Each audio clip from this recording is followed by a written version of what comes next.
Hey, lovelies, how y'all doing? It's Wisdom Talk with the Phoenix. Hey, I want to just share some stuff with y'all that I've just learned through my 34 years of life so far. Um, and just from talking to elders, I both of my grandparents were born in the 1920s, and I was raised by them for a while. So I tend to gravitate towards senior citizens or older people, and then I work as a physical therapist assistant. So physical therapy, I tend to work with older people. So I somehow can sit and retain more wisdom through sitting and talking to much older individuals. And this is something that I've just learned throughout life, and that is simply you have to learn to appreciate all aspects of your life experiences. So I like to use the term that's tuition paid in the school of experience.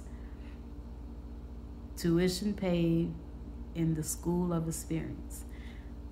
Honestly, experience is the best teacher. So when you pay tuition into the school of experience, you get a lot more dividends, okay? You get a master's degree in experience. That's a beautiful thing, okay? But once you start going through life and you understand that those experiences are important, then you are more willing to accept the good, the bad, and the ugly. Because here's the thing.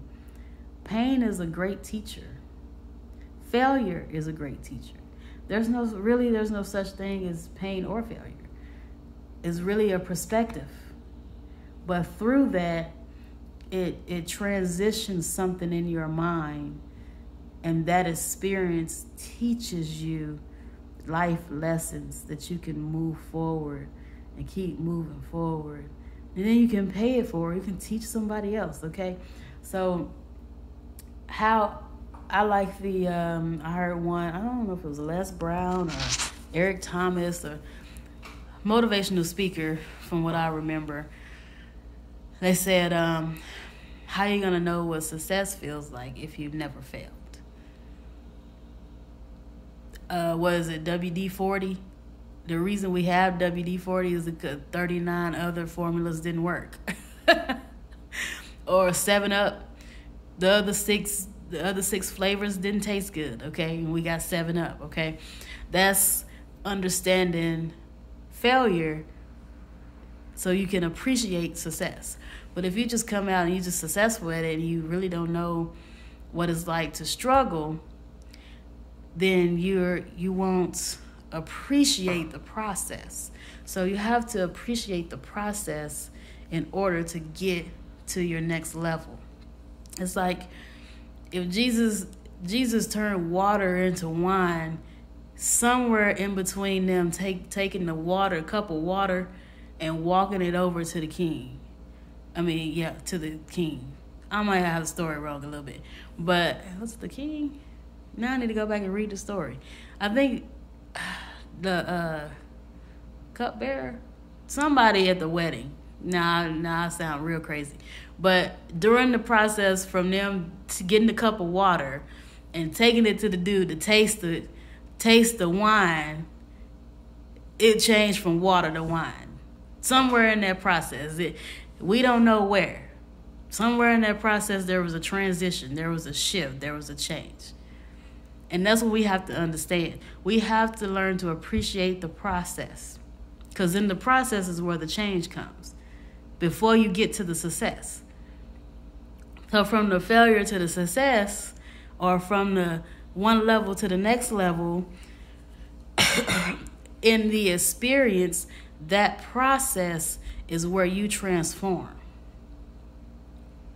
If you don't experience that process, and you just, like people who win the lottery, the reason they win the lottery and then they broke in a few years after is because they didn't have the process and the growth of becoming a millionaire. So Being a millionaire is not just having $1 million in your bank account. Being a millionaire is a mindset. When you have a millionaire mind, you make decisions that will later in turn put $1 million in your bank account. It's the mindset, it's the growth, it's the transformation, it's the process that takes you from 0 to 100. Them 99 steps, that's the process that you get. That's the experience that you cannot trade. That's the beautiful part about it. That's the part that you need to learn to enjoy. Because no matter how many times, look, if you go from $0 to $1 million, even if you went back to 0, most of the time it's easier to get back to the million because you did it already. You know the process. I done this 100 times. I know the process. It's like when I started my first business. It was scary 17 years ago when I first started my first business. But now I've done it so much that I'm done with that process. I don't need to really process that. That part is pretty easy. I've done it enough times. So when I have somebody new who's never had a business and it's scary to them, I have to revert back to 17 years ago. What did it feel like when I first started my business? And then coach them, enjoy the process of learning and growing. Because that's where the transition comes in. That's where the growth comes in. That's where you pay your tuition into your school of experience. So never, ever, ever, ever, ever knock experience. Always bet on experience. Always. That's why most of these jobs, they telling these kids to go and get all these college degrees, and then they still can't get hired because they ain't got no what? Experience. It don't matter how much school you set in the classroom if you still don't really have the experience. It's like as a therapist, I work in physical therapy. We learned a whole lot of stuff in school. A lot of it didn't quite translate the same once I got in the field and started actually using the stuff that I learned. Experience is always going to trump anything else. Like the old folks say, just keep living. Okay? So I'm telling you right now, enjoy the experience. Learn to love the process. And that's where you transition, transform, and that's where you grow. So pay plenty of tuition in the school of experience. I love you. Be blessed. And abundance and prosperity to you.